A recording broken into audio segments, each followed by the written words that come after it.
हमारी माँ शक्ति माता एवं बहन अति वसील जैसे हमारे पिता तो बुरक द्रोह पहला जैसे नन्हे मन्ने बच्चे आज भगवान की अमृतमयी कथा को चलते हुए तृतीय दिवस है। पवित्र मैया गंगा के किनारे बैठे हैं श्री सुखदेव महाराज और उत्तरानंदन परीक्षित को कथा श्रवण करा रहे हैं, ज्ञान करा रहे हैं। परीक्षित को समझा रहे हैं, राजन जो तुम्हें श्रृंगी ऋषि का श्राप लगा है वो समय तुम्हारा धीरे धीरे से नजदीक आ रहा है। क्यों आज परीक्षित दिखाई नहीं दे रहे?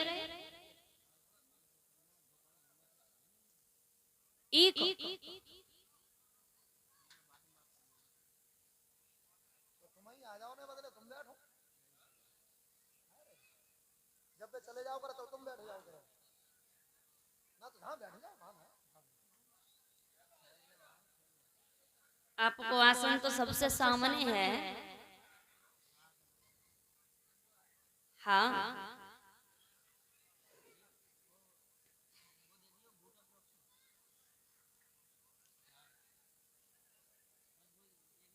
महाराज परीक्षित से सुखदेव जी कहने लगे हैं, राजन तुम्हारा जो समय है वो धीरे धीरे से नजदीक आ रहा है, क्योंकि आज तृतीय दिवस की कथा प्रारंभ हो चुकी है। आपके पास में 4 दिन बाकी है। आप जितना भगवान का नाम ले लो वो ही आपके काम आएगा। और परीक्षित महाराज को एक बात पूछी, आप हमें एक बात बताइए कि हमारी कथा में आपको किसी प्रकार की शंका तो नहीं है? और भाई परीक्षित जी हम आपको पूछ रहे हैं, अगर वे होते तो होती नहीं, किसी प्रकार की शंका तो नहीं? महाराज होनी भी नहीं चाहिए। भैया धीरे धीरे से समय व्यतीत होता चला गया। भगवान की कथा को श्रवण करा रही हैं और बड़े प्रेम से एक एक वाणी पर मनन कर रहे हैं। कौन? महाराज परीक्षित। बड़े ध्यान पूर्वक कथा को सुन रही है। और भैया ऐसा ही होना चाहिए। अगर आप बैठे पंडाल में हो, आपका मन संतुष्ट नहीं है, मन कहीं अंत भटक रहा है, दिमाग कहीं अंत है और बैठे पंडाल में हो, प्रेजेंट बॉडी एब्सेंट माइंड, बैठे तो हो लेकिन मन विचार कर रहे हो कि यहाँ पे इतने समय बैठे हैं, परीक्षित महाराज की तरह का काम ही कर लेते हैं। तो भैया ऐसा ना होना चाहिए, क्योंकि ये मन है ना, मन इतना चंचल होता है कि पता नहीं कहां तक एक सेकंड में मिनट में घूम आए। मन आपका मन कभी भी आपको सही रास्ता नहीं बताएगा। किसी भी इंसान को कभी मन के द्वारा कोई काम नहीं करना चाहिए। अगर काऊ के खेत में घुंटा लगे हो तो तुम्हारो मन कहवे को जाए तोड़ ले, भूज के खा ले, लेकिन दिमाग और दिल से आवाज आएगी ना भैया चोरी करना गलत बात है, को पता पड़ेगा तो नाम बदनाम होगा, बाकी खेत से चोरी कर रहे। मन कभी आपको सही रास्ता नहीं बताएगा।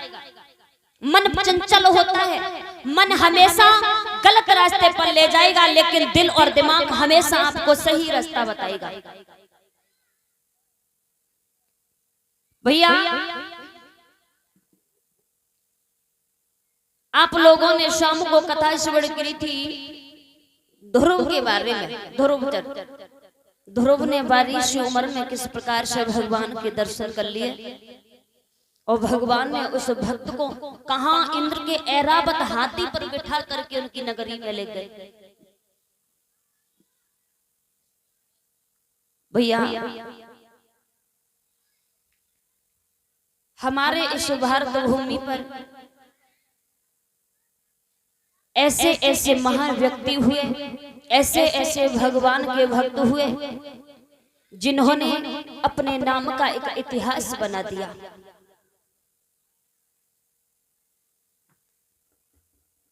श्री सुखदेव जी कहते हैं, राजन, कश्यप ऋषि की 2 पत्नी थी, दिति और अदिति। दिति से देवता पैदा हुए और अदिति से राक्षस पैदा हुए।